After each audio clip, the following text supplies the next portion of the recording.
My mom said I'd be kicked out if I didn't share my college fund with my stepdad's kids, so I planned to turn their world upside down. I'm a 17-year-old girl living in a mixed family that's not quite mixed enough to blend smoothly. My mom, 43 and still rocking her youth vibe, married my stepdad about 3 years ago, though they dated for nearly 5 years before tying the knot. The ceremony felt more like checking a box than starting a new chapter. Let's just say it wasn't the blast off to happily ever after some people might expect. Now about my step-siblings. There's Jackson, a year older than me, and Emma, who's 2 years my junior. We all attend the same high school, yet our circles don't overlap. It's like we're in different orbits in the same solar system, close but not touching. Before we get deeper into the now, let's backtrack to the backstory. My mom and my dad were never married. Dad died when I was just a tot, too young to really remember him. From what I've pieced together, he was this rebel who fell hard for my mom, the life of any party, but his family, they weren't fans of her free spirit. They had their future all mapped out for him, and my mom wasn't part of that picture. Dad's health took a nosedive when he was diagnosed with leukemia. It was already in the late stages when they caught it. He was only 27, and suddenly the countdown started. The good part, he managed to set up an education fund for me before he passed. That fund became my golden ticket, a promise of future stability that my mom swore was mine alone to use when the time came. Fast forward to when I was 8, and enter my stepdad. He showed up not long after we moved towns, a decision my mom made because sticking around in the place where she and dad met was too much for her heart to handle. With him came Jackson and Emma, carrying their own baggage from a mom who ditched them post-divorce to chase a new love story. My stepdad was left to pick up the pieces. I had hopes, like any kid. The idea of suddenly having a bigger family seemed like hitting the jackpot, a new dad, a brother, and a sister. It sounded like the perfect setup for those family movie nights and holiday card photos. But reality checked in soon enough. The whole family vibe, it never clicked. Living under the same roof didn't make us family. We were more like housemates who just happened to share some DNA through marriage. Don't get me wrong, it's not like they were mean or anything. There was no overt drama, no shouting matches over dinner. It was something subtler, like a constant buzz you can't pinpoint but can't ignore either. It didn't help that the energy was way off. My stepdad and his kids, they connected in a way that just didn't include me. I tried, believe me. I made efforts to join in, to stir up some kind of bond. But every attempt felt like throwing a rock across a frozen lake, hoping it wouldn't just skid and settle without making an impact. Mom, though, she was a different story. They embraced her, loved her in ways I couldn't help but envy. I wondered if it was because in their eyes she replaced their nightmare of an ex-wife and mom who, as the town's whispers went, was more gold digger than caregiver. The whole setup left me feeling like a guest in my own life, not mistreated, but misplaced, like a puzzle piece from a different box. Observing all this as I grew up, I couldn't shake off the feeling of being the odd one out. It was like everyone else got the manual on how to be a family, and I got the wrong edition. Despite all this, I never really talked about it. What was there to say? That I felt left out? That it seemed like they were a family before I came and would be a family whether I was there or not? It sounded petty even to my ears. As I got older, these feelings didn't exactly fade, but I got better at managing them.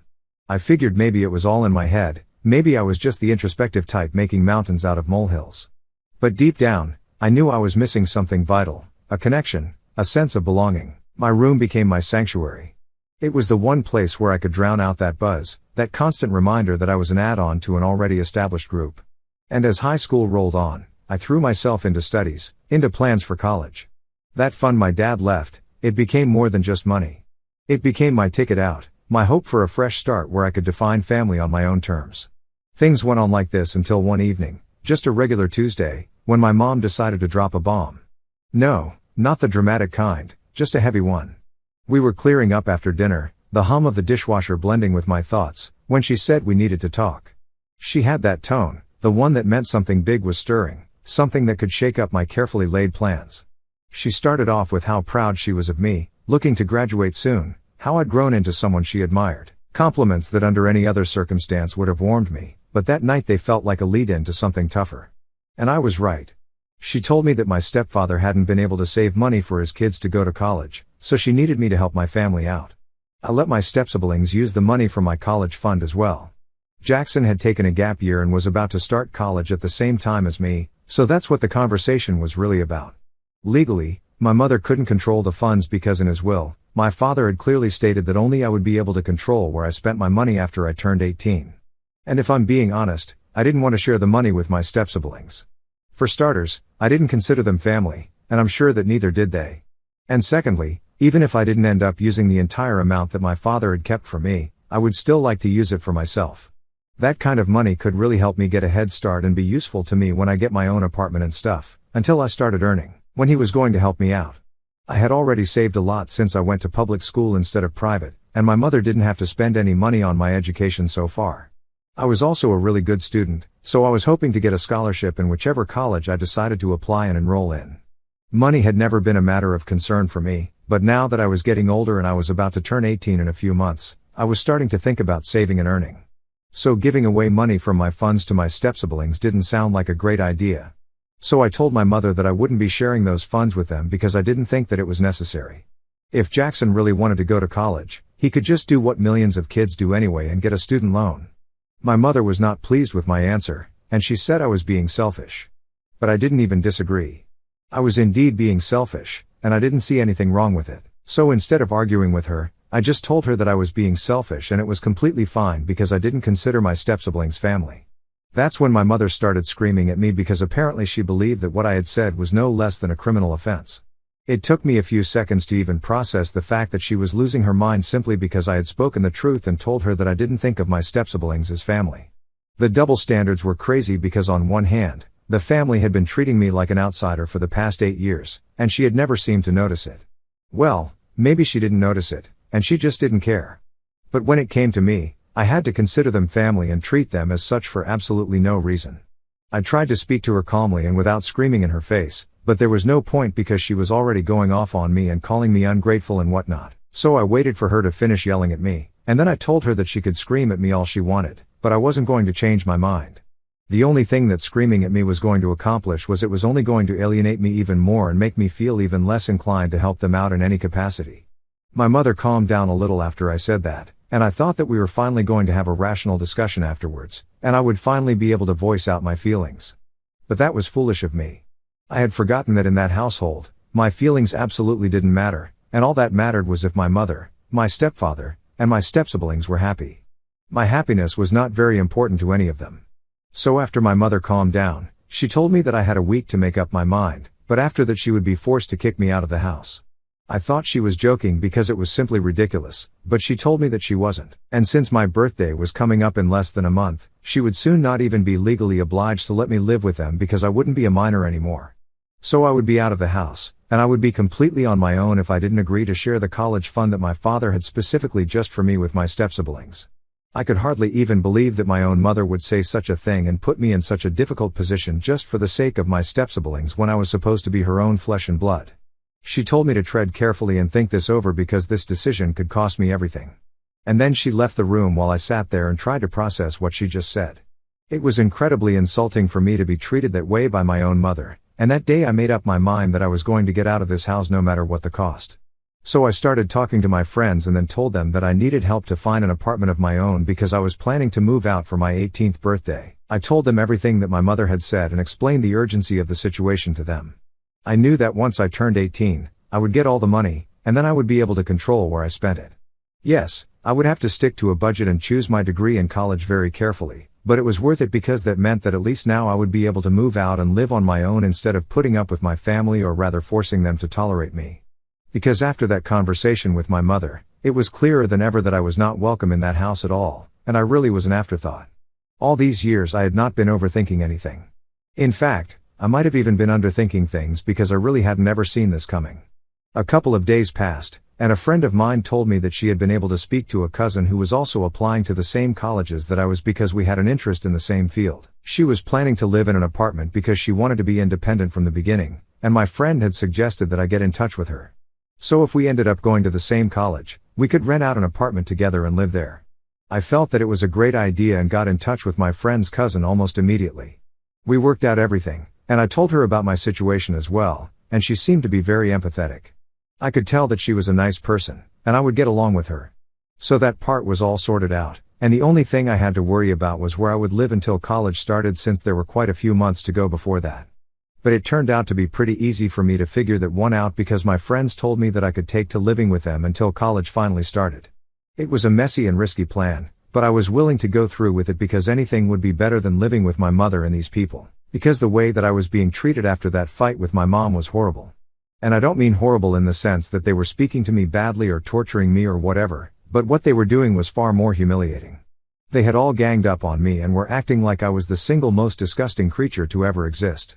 Like if I would enter a room, everybody would instantly stop talking and go back to their own rooms.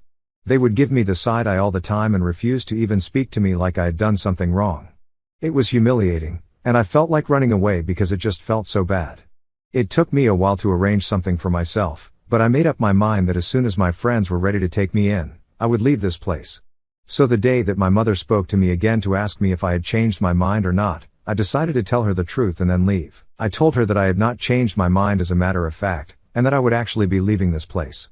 I told her that the way that she and her family had been treating me for the past week was nothing short of psychotic, and I couldn't put up with it anymore. I told her that I had already spoken to a couple of friends, and that I would be living with them until I could start college and move away from here. I said that I never wanted to see her again, so she was free to kick me out, and it wouldn't make a difference to me. I already had a plan in mind. So I wasn't very surprised when my mother started yelling at me once more and told me that I needed to get out of her house because this was no place for selfish, ungrateful brats like me. I left pretty gladly, and I was happy to see the last of them. But that wasn't the end of the road for my plan. During the time that I had been spending in my room all by myself, I had been thinking of ways to get back at my mother. Ever since she got married to my stepfather, life had changed for me, and not in a good way. But she didn't even seem to care about it because she was happy with her new family. I had tried to be happy for her and suppressed my own feelings about this, but now it was very obvious that she didn't care about me in general, and her stepkids were more important to her than me. The way she had been treating me made me feel like crap, and I had made up my mind that I was not going to let this go unanswered. So that's why as soon as I was out of the house, I decided to spill the beans on her and let everybody know what kind of a person she really was. The only reason I had even waited for a week to get out of her house and then speak about her ridiculous demands was because I didn't want her to be able to have any access to me to even tell me how disappointed she was in me or whatever. Because nobody in their right mind would ever support the things that she had said to me, and I knew that once I had moved in with a friend, I decided to go online and make a post about my mother. I typed out the incident that took place and how my mother had been screaming at me just because I didn't want to contribute to my stepsiblings' college fund. I also mentioned none of them had ever treated me like family, but my mother never seemed to have a problem with that. It was only a problem when I did the same thing to them. I talked about the double standards. I also mentioned how she had practically forgotten about me once she started living with her new family. And I also said that I found her to be the single most selfish being on this planet because of the way that she had been behaving with me just for saying no to something completely ridiculous. Any sane person in my position would have said no since the money that she had been talking about had been left to me specifically by my father.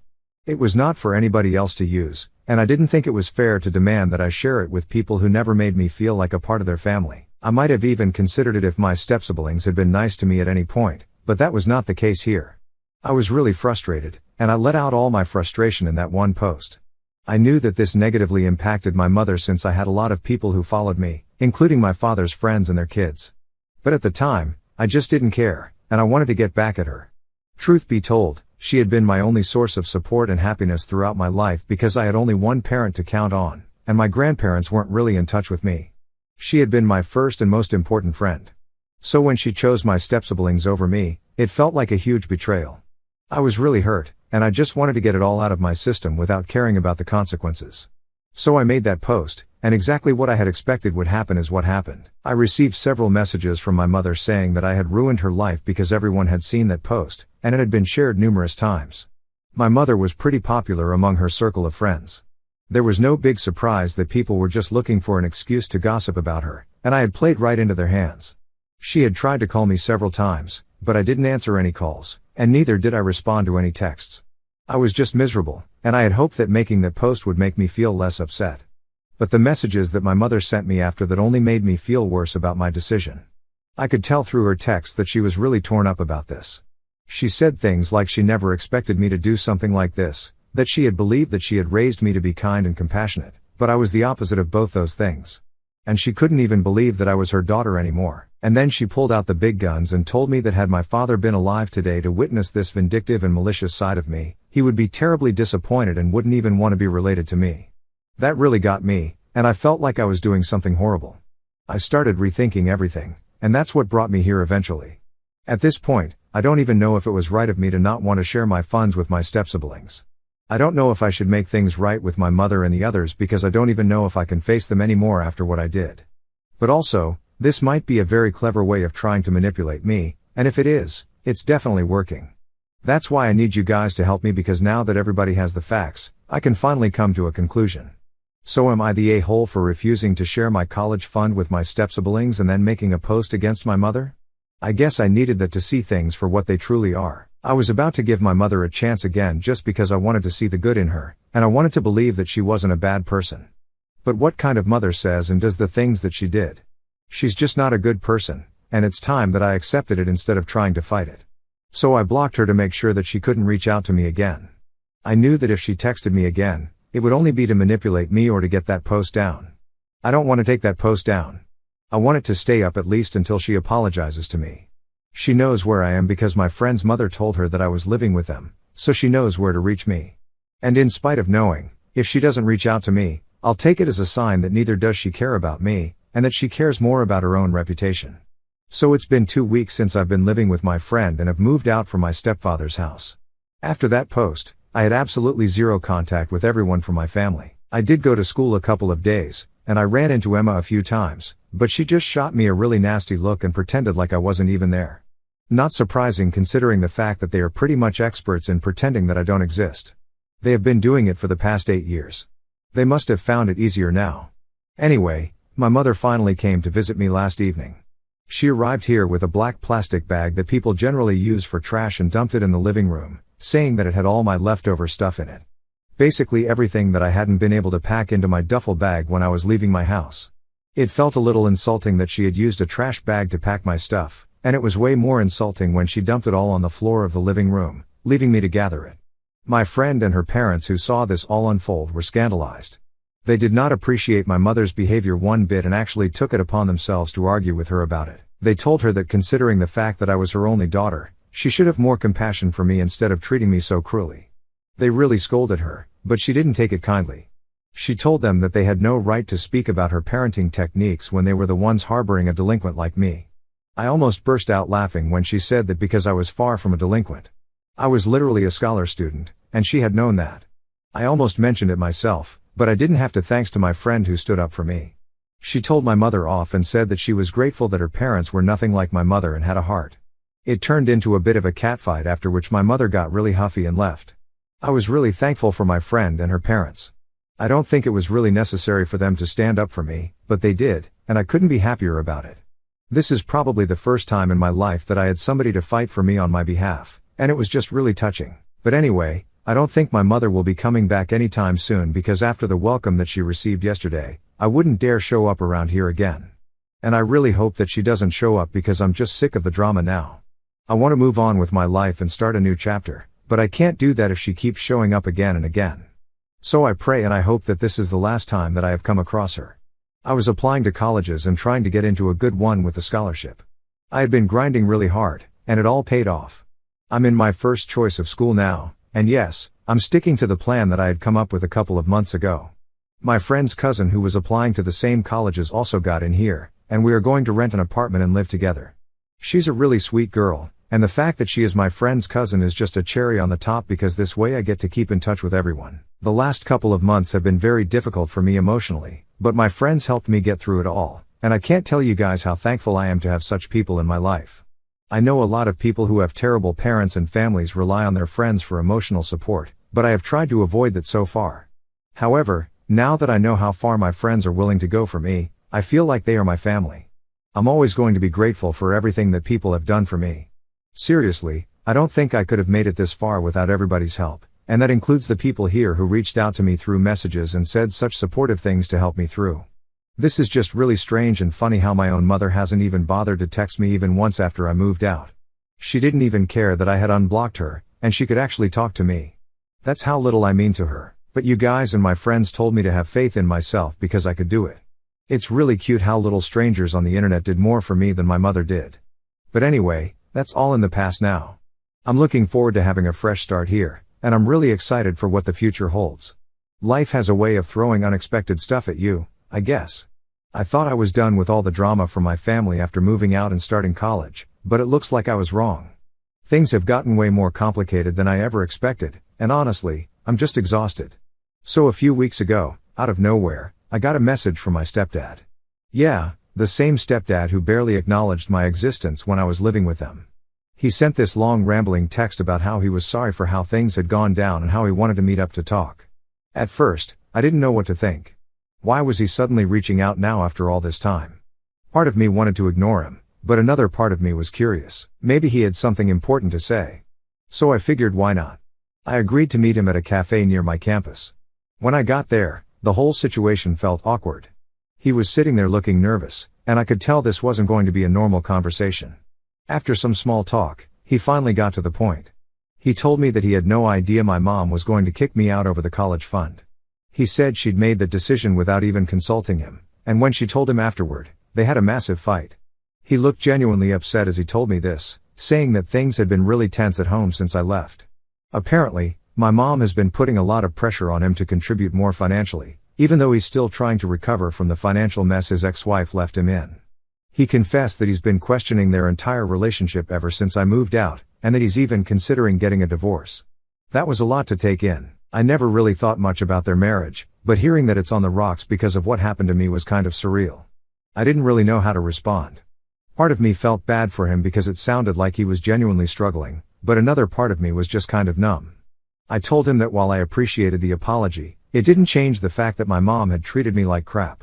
He nodded, saying he understood, but then he asked if I'd be willing to talk to my mom again, maybe help him figure things out between them. That's where I had to draw the line. I told him flat out that I wasn't interested in playing mediator between them. I have my own life to worry about now, and I'm not about to get dragged back into their drama. He looked pretty defeated after I said that. He thanked me for meeting up and left, and I thought that was the end of it. But a few days later, I got another message, this time from my mom. I almost didn't open it, but curiosity got the better of me. She said she'd heard about my meeting with my stepdad and wanted to talk. At first, I didn't respond, but she kept messaging, saying she was sorry and that she missed me. She even tried to guilt-trip me, saying that I was tearing the family apart by refusing to help. It's been a roller coaster of emotions since then. I thought cutting them off would be the hardest part, but dealing with their attempts to pull me back in is even worse. I still haven't responded to my mom, and I'm not sure I want to. Part of me wonders if she's just trying to manipulate me again, especially now that things aren't going so well for her and my stepdad. To make things even more complicated, I recently found out through some mutual friends that Jackson and Emma have been telling people at school that I'm the reason their dad might leave their mom. They're basically painting me as the villain in this whole situation, which really sucks. I've been getting weird looks from some of our mutual acquaintances, and a couple of people even unfollowed me on social media. It's like high school drama all over again, but now it's bleeding into my college life too. And if that wasn't enough, my mom has apparently been telling people that I'm ungrateful and that I abandoned the family over something trivial. She's playing the victim card hard, and it's working because some of her friends and even some of our extended family members have been reaching out to me, telling me I should reconcile with her. They're saying things like she's your mother, you only get one, and family is everything. But where was that family loyalty when I was being treated like an outsider in my own home? It's also hypocritical. One of the hardest parts of all this has been the feeling of isolation. Even though I'm surrounded by new friends at college, and my roommate has been awesome, I still feel this deep sense of loneliness. I always thought that once I got out of that toxic environment, everything would magically get better, but I'm realizing now that the scars from that time are going to take a lot longer to heal.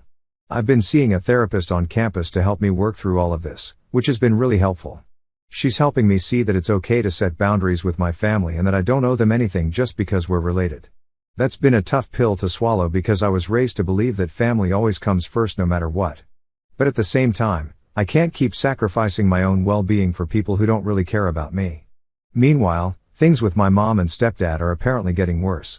My stepdad texted me again last week, saying that he's moving out and looking for his own place. He said he couldn't take the constant fighting anymore and that he needed some space to figure things out.